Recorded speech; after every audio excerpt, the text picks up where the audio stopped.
Chelak sir classes में आपका स्वागत है। तो हम आज अध्ययन करने जा रहे हैं कक्षा 9वीं विज्ञान अध्याय 2। अध्याय 2 में क्या है? पदार्थ और उनके पदार्थों की प्रकृति एवं व्यवहार। तो सबसे पहले हम समझते हैं पदार्थ को। पदार्थ समझने का बड़ा ही आसान तरीका है, फंडा है कि हम जहाँ पर हैं, मान लेते हैं हम यहाँ हैं, तो यहाँ पर हम तो हमारे आसपास में वस्तुएं हैं। तो उन वस्तुओं को ध्यान दीजिए। जैसे एक विद्यार्थी के पास जब हम बात करें तो उसके पास क्या क्या है? पेन है, कलम है, उनका बस्ता है, साइकिल है।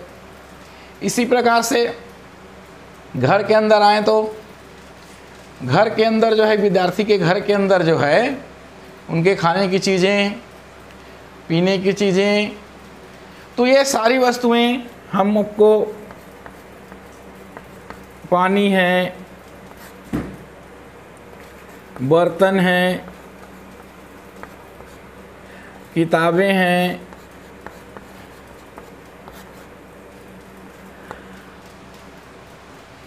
कलम है।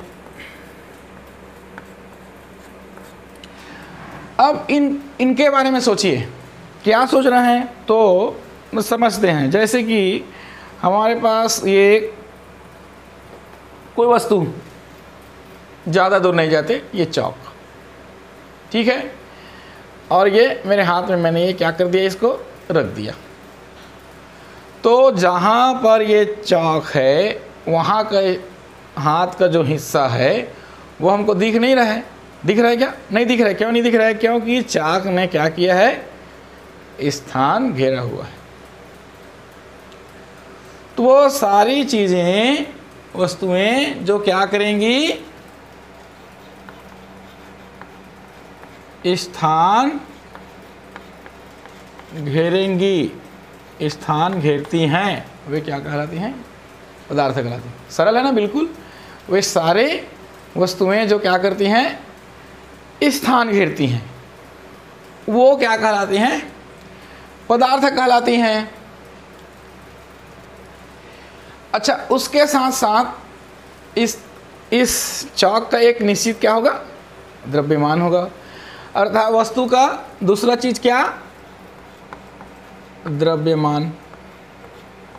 एक क्या? निश्चित स्थान घेरना, और दूसरा उसका निश्चित द्रव्यमान होना। अब ये द्रव्यमान को कैसे समझें?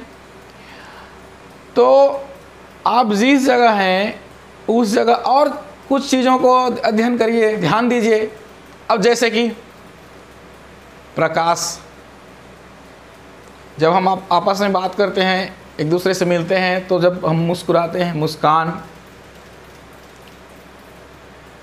तो कुछ चीज़ें हैं। अच्छा, प्रकाश, मुस्कान की द्रव्यमान आप बता सकते हैं? ढोलक की आवाज़ की द्रव्यमान नहीं बता सकते, लेकिन पदार्थ की द्रव्यमान बता सकते हैं। तो इस आधार पर देखें तो जिनका द्रव्यमान हो और जिसका निश्चित स्थान घेरता हो जो वस्तु, वो क्या कहलाता है? पदार्थ कहलाता है। तो देखिए, अब एक नया शब्द हमारे दिमाग में आ रहा है, द्रव्यमान। तो पाठ में हमने पढ़ना है द्रव्यमान का संरक्षण। अब कैसे? देखिए, अब इसको समझने के लिए आपके घर का ही उदाहरण लेते हैं, ठीक है। जब बत्ती गुल हो जाती है तो क्या करते हैं? प्रकाशित करने के लिए, घर को प्रकाशित करने के लिए, अंधेरे को दूर करने के लिए किसी घर चिमनी जलती है और किसी घर मोमबत्ती जलती है। अब मोमबत्ती को देखें तो जब मोमबत्ती जलाते हैं और मोमबत्ती जलती है तो सामान्यतः क्या सोचते हैं हम? मोमबत्ती जलकर ख़त्म हो जाती है, यही है ना। लेकिन ऐसा नहीं है। तो क्या क्या है? देखिए, ये हमारे पास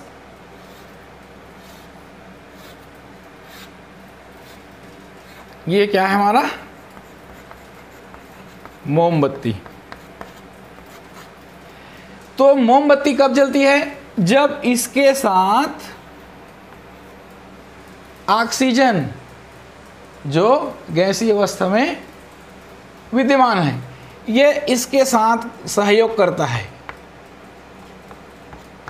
तब ये जलती है। जलने के बाद क्या बनता है इधर, तो कुछ जल वाष्प क्या बनते हैं, जल वाष्प बनते हैं और कार्बन डाइऑक्साइड।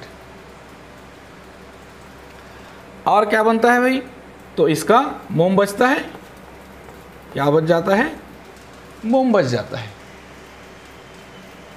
तो जब ये मोमबत्ती जली तो हमने इससे पहले दिमाग में क्या रखा था कि ये तो जलकर नष्ट हो जाती है, तो यह नष्ट नहीं हो रही है, बल्कि यहाँ पर एक क्रिया हो रही है जिसको कहा जाता है रासायनिक क्रिया।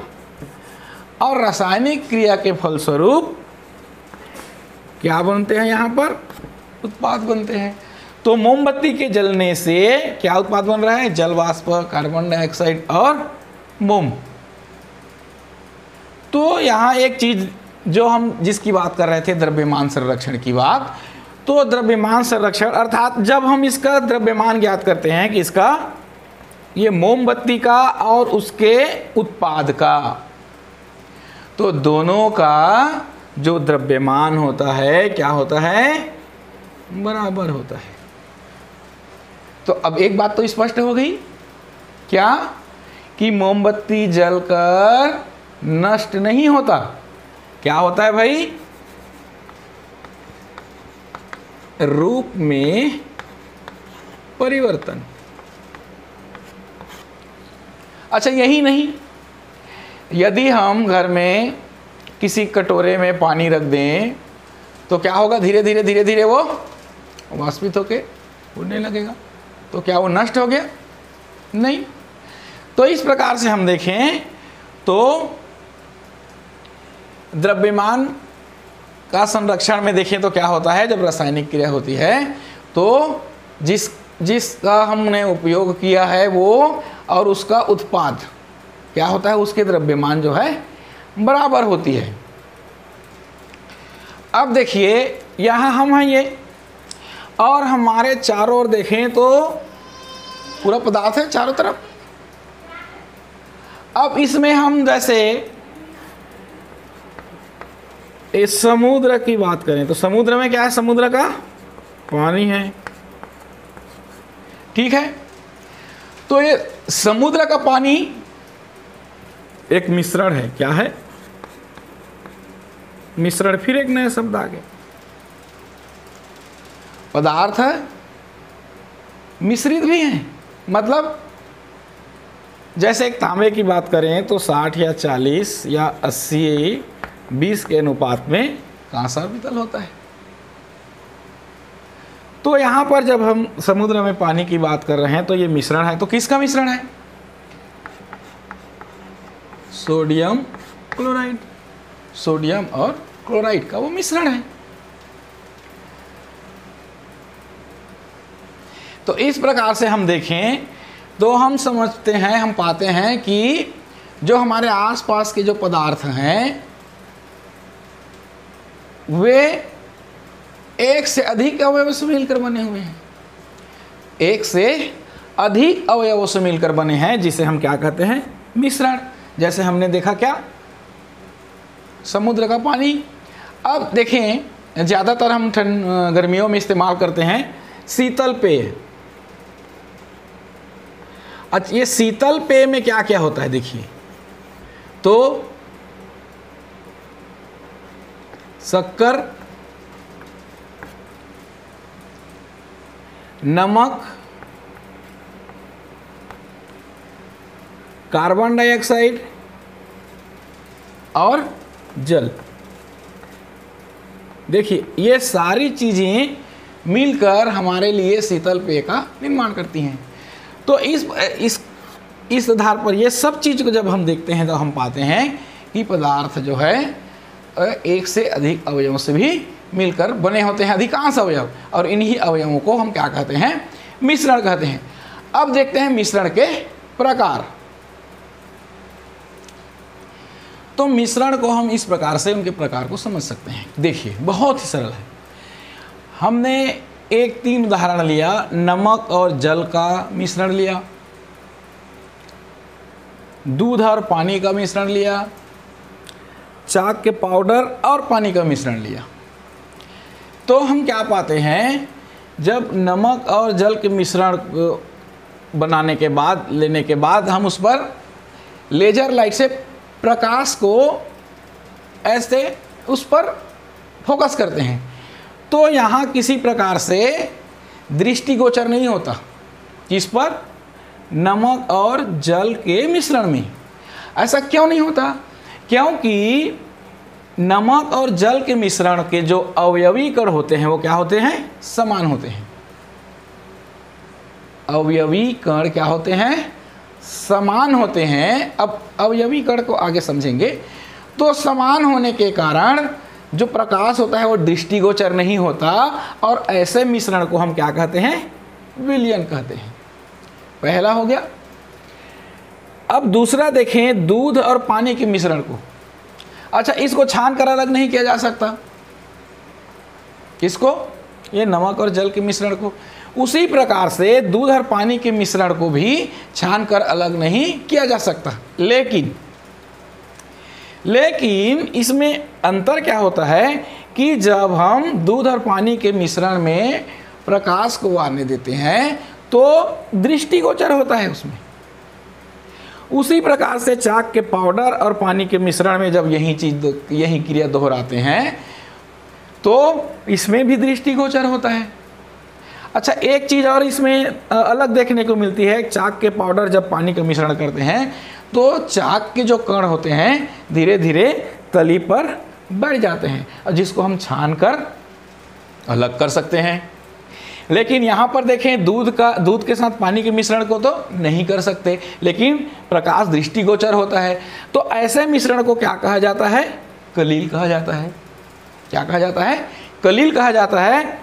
और जब चाक का पाउडर और पानी का मिश्रण जिसमें प्रकाश दृष्टिगोचर हो जाता है और तली में कण बैठ जाते हैं, ऐसे मिश्रण को निलंबन कहते हैं। तो इस दृष्टि से देखा जाए तो कितने प्रकार के मिश्रण हो गए? बिल्कुल सिंपल सी बात है ना। 3 प्रकार के मिश्रण, जिसके अवयवी कण समान है जिसको विलयन कहते हैं, जिसके दूसरा जिसमें प्रकाश दृष्टिगोचर हो रहा है, जिसको छान कर अलग नहीं किया जा सकता अवयवी कणों को, कलील या जिसको कोलाइड विलयन कहते हैं, और तीसरा चाक के पाउडर का और पानी का जो मिश्रण है इसमें इसको छान कर अलग किया जा सकता है इनके अवयवी कणों को, और इसमें भी प्रकाश दृष्टिगोचर होता है। इसके साथ साथ इसके तली में इसके अवयव के कण जो होते हैं, विलय के जो कण होते हैं वो क्या हो जाते हैं? बैठ जाते हैं, मतलब स्पष्ट दिखाई भी देते हैं। तो ऐसे मिश्रण को क्या कहा जाता है? निलंबन। तो इस प्रकार से 3 प्रकार के हुए। तो मिश्रण को अध्ययन किए तो फिर एक नया शब्द आ गया, क्या? विलयन। अब विलयन किसे कहते हैं? तो विलयन 2 अवयवों से मिलकर बनती है, 2 भागों से मिलकर बनता है। क्या? एक भाग है विलेय और दूसरा विलायक। तो विलेय किसको कहते हैं और विलायक किसको? विलायक जो अपने में घोल लेता है विलेय के कणों को। विलेय क्या हो सकते हैं? ठोस हो सकते हैं, द्रव हो सकते हैं और गैस हो सकते हैं। अच्छा, विलयन को समांगी मिश्रण भी कहा जाता है। क्यों कहा जाता है? क्योंकि विलयन में विलेय और विलायक के कण, ये कण क्या होते हैं? समान होते हैं, और इसलिए इसको हम क्या कह सकते हैं? समांगी मिश्रण। इसको समांगी मिश्रण भी कहते हैं। अब विलयन समझ में आ गया। विलयन दो भागों से मिलकर बना है, विलेय और विलायक, विलेय के कण और विलायक के कण। विलायक जो अपने में घोलता है, विलेय जो विलायक में घुलता है। विलेय क्या हो सकता है? ठोस हो सकता है, द्रव हो सकता है और गैस हो सकता है। अब देखें इनके, तो एक गैसी विलयन और ठोस विलयन। गैसी विलयन, तो गैसी विलयन में हमारा ये जो हम जहाँ पर हैं उस जगह में जो वायु जो चल रही है, जो हवा चल रही है, ये गैसी विलयन का उदाहरण है। इसमें 21% मात्रा में ऑक्सीजन, 78% मात्रा में नाइट्रोजन और अन्य गैसें, इनके सारे गैसों का मिश्रण है ये गैसी विलयन। ठोस विलयन में देखें तो जो मिश्र धातुएं हैं वो ठोस विलयन के अंतर्गत आती हैं। अब इनके गुण की जब बात करते हैं